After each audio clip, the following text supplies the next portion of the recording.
ꯊꯧꯗꯣꯛ ꯃꯆꯥ ꯍꯥꯏꯒꯗ꯭ꯔꯥ ꯊꯧꯗꯣꯛ ꯑꯃ ꯅꯥꯒꯥꯝꯄꯥꯜꯒꯤ ꯕꯖꯥꯔꯗ ꯆꯤꯡꯒꯤ ꯏꯆꯤꯜ ꯏꯅꯥꯎ ꯈꯔꯅ ꯏꯟꯁꯥꯡ ꯅꯥꯄꯤ ꯌꯣꯟꯒꯦꯅ ꯄꯨꯔꯛꯄ ꯀꯥꯟꯗ ꯑꯩꯈꯣꯏꯒꯤ ꯑꯗꯨꯗ ꯂꯩꯕ ꯏꯟꯗꯤꯕꯤꯖꯨꯋꯦꯜ ꯒ꯭ꯔꯨꯞ ꯑꯃ ꯑꯅꯤꯅ ꯃꯗꯨꯒꯤ ꯄꯣꯠꯇꯨ ꯌꯣꯟꯕ ꯌꯥꯔꯣꯏ ꯈꯣꯠꯂꯣꯏ ꯉꯁꯤꯁꯦ ꯃꯣꯏꯒꯤ ꯀꯩꯅꯣꯝꯃ ꯂꯩ ꯍꯥꯏꯗꯅ ꯍꯥꯏꯔꯝꯗꯨꯅ ꯃꯗꯨꯗ ꯈꯔ ꯊꯣꯛꯍꯟꯅꯤꯡꯗꯕ ꯊꯧꯗꯣꯛ ꯈꯔ ꯊꯣꯛꯄꯗꯒꯤ ꯑꯩꯈꯣꯏꯒꯤ victim group ꯍꯥꯏꯕ ꯇꯥꯔꯦ ꯃꯣꯏꯅ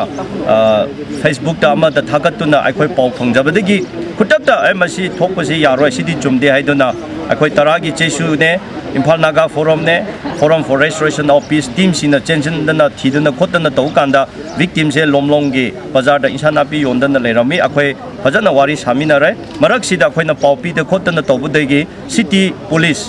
OCꯅ ꯂꯤꯗ ꯇꯧꯔꯒ ꯑꯩꯈꯣꯏꯒꯤ ꯑꯦꯀ꯭ꯌꯨꯁ ꯄꯔꯁꯟ ꯍꯥꯏꯕ ꯇꯥꯔꯦ ꯃꯗꯨꯒꯤ ꯏꯟꯗꯤꯕꯤꯖꯨꯋꯦꯜꯁꯤꯡꯗꯨ ꯐꯥꯒꯠꯂꯒ ꯑꯩꯈꯣꯏ ꯁꯤꯗ ꯊꯝꯂꯛꯈ꯭ꯔꯦ ꯑꯩꯈꯣꯏꯅ ꯐꯥꯈ꯭ꯔꯦ ꯍꯥꯏꯗꯅ ꯑꯩꯈꯣꯏꯗ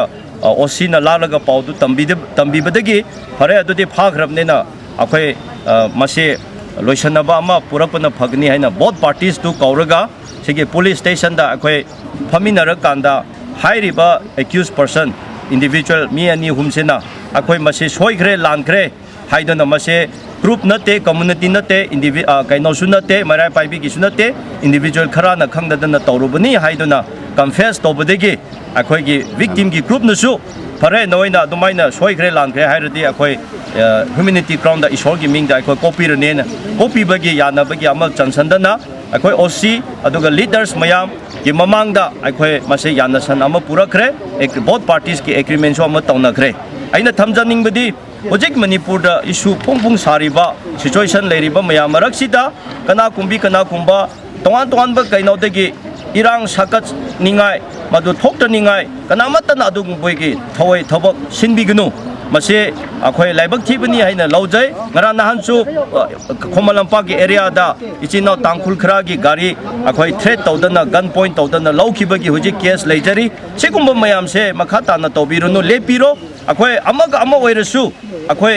Manipur sida irang thohaloi se hairadi mipum kutimagna phathaba darga lei aduna Imphal haiba manungse yamna chokhakraba city mayamgi leifam community punna suna leiba adugumba area capital amani aduna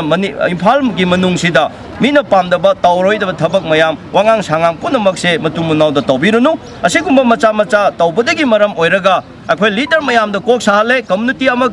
amasu yenthina bagi adugumba gi posat amasu oye haibase aina media mayam da thamjare aduna telapna mayam da aina appeal tawjabadi ngasi gi ayuki thodok thokiba adudi ngasi akhoi mayam yauraga yana ba ama akhoi puramina khare aduna makha tabada mase amuk provoke tawbiranu haibase aina thamjage aduga accused person sinusu akhoi matumuna da sikumase tawroroi haina haye asita tampak ta leiba akhoi ki CSO ima maira paibi kaya su lakpiraga mateng phajana pangbi accused person sindusu phajana waten tawbi phajana cheibi adugumba mayam tawbi basida akhoi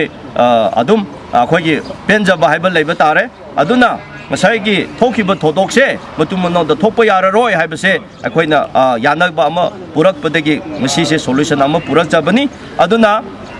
amuk hana repeat tobadi hojik tongan ba pau asigumba taning daba pamdaba gun point gi threat toba demand toba adu ataba lambi da khanglaga poche yengba khopa check toba mayam se akoi gi law and order le government haiba le police haiba le mokhoi gi mathau mokhoi na tawjasunu civil oiba